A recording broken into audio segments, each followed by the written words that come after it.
go to a church in Surrey on the 19th of April, which is nice, isn't it?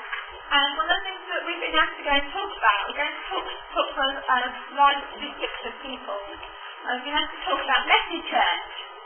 So if there's anything you want us to say about Message Church, if you think it's brilliant, if you think it's really rubbish, if we can take pictures of you with us, so we can say that these are the people that we work with, that would be great. But we've got to go and talk to people about Message Church and how bad it is, and try and encourage more churches to do services like this. I started this afternoon with asking you what day it was, of all of which you all probably thought Sunday, correct? That's a good starting point for any sermon on Lent. Why? Anybody can think of a reason why Sunday is an interesting response to the word Lent? No. You see, this is the first thing that caught me out, because I looked on the internet and looked in the Bible, one of these strange things that I've collected a whole load of them out there for you in case you wanted to pick one up, and I discovered that Sunday is not counted as a day in Lent. Oh, we take somebody off to church, don't we? There's something wrong there. Have I missed something? Lent is 4 days. But there's a lot. It depends what sort of Christian you are. Yep. And if you have Sunday off or not. Because some people, when they give things up, only give it up Monday to Saturday, and then have it on a Sunday, and then give it up again.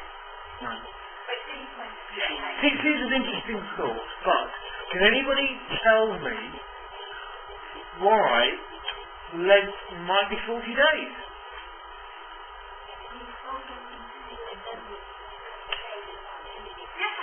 Yes! Well done, Ali.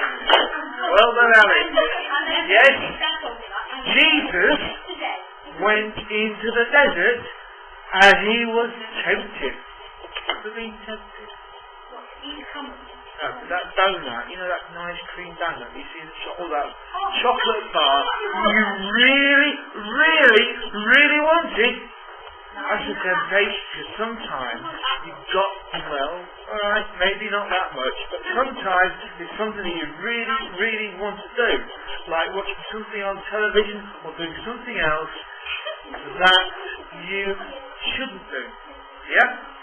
Now I'm going to give you an example of that. There are a few things that you should do, like steal. Now stealing, have you ever seen something you haven't got the pennies for, but you really, really want it? Chocolate bar. No, if you like some chocolate bars or something. But chocolate bars, believe it or not, are one of the few things that a lot of the older people actually say, I'm not going to eat chocolate over Lent. They're going to resist the temptation. Now the chances are, when you say that you're going to give something up for 40 days, it's going to be a challenge. And if you're serious about giving it up, you have to seek a bit of support. Don't you? You have to do something called pray. Now why would you do that? Because Jesus prayed. Yeah? Now it wasn't just the 40 days of Jesus going to the desert. There was also a period of time when the Israelites also had a period of 40 days. So it's not just one event, it's been two events. Now there are a lot of people who will tell you, okay, when you hear it on the radio, on the TV, or from a number of other sources, that if you do something for 40 days, it can become a habit. Yes? Because, can you think of any reasons why it become a habit? Exactly. Yeah? Over a 40-day period, the chances are you would become used to not doing that thing. Now, I remember last year, Mark Lawrence gave up cheese for 40 days. And I know we were so tempted at Cellbase to put cheese on the table. We resisted the temptation to put the cheese on the table for about 14 days, even though we probably haven't given cheese up. Yeah? Yes. One of the people within the church has given up potatoes for 40 days.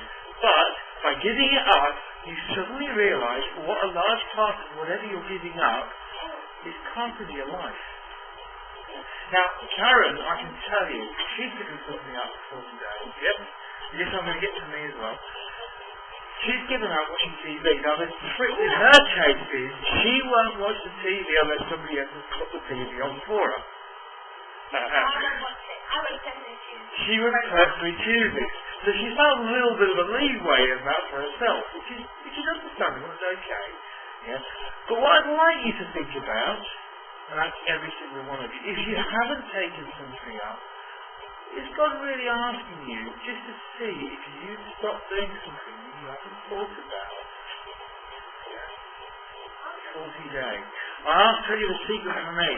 Right? Now this is me saying it, so I've got to monitor myself, and no doubt you all will monitor me. Okay? I am not, if you get in my car any time in the next, well, we've now gone through the first 14 days, haven't we? Which would be a short period of time. 14 days we've gone through? Nearly. I am not going to lose my patience with any motorist. Now, I have absolutely no control over the... Sorry? Well, I've given that up as well. I was challenged this morning, for those of you that weren't here this morning, we had a moment this morning where we walked through and we decided not to have church in the usual place. No, we didn't go around to Brett's house, we didn't go around to Mark's house, we came in here. Yeah? Do you know why? Because it was that cold in other parts of the church. We gave up the use of the big church for this room. Yeah? So what I want you to think about, going back to what we might be about, I want you to think, and this includes the adults, and I can see 1 or 2 adults raising eyebrows in various parts of the room. I weren't hard ones that are now giggling about it. But I'd like you to think about what you're giving up, and have you actually shared what you're giving up with anybody else? Yeah. Not that you have to, but if you did feel that you needed support and encouragement, maybe you can share, if you feel it's appropriate, with somebody else what you're going to give up for them. It's your choice, but it's a thought, reassurance. And you say, you've now heard what Karen and I are giving up. Yeah. So it might be an ideal opportunity for you kids to think, well, you might give up as well. Because unless you test yourself, how are you going to know that's a little more about yourself and your relationship with Jesus? Coffee money, yes, what a way to finish. Yes, give me that coffee money and the parents smile. Bless you all.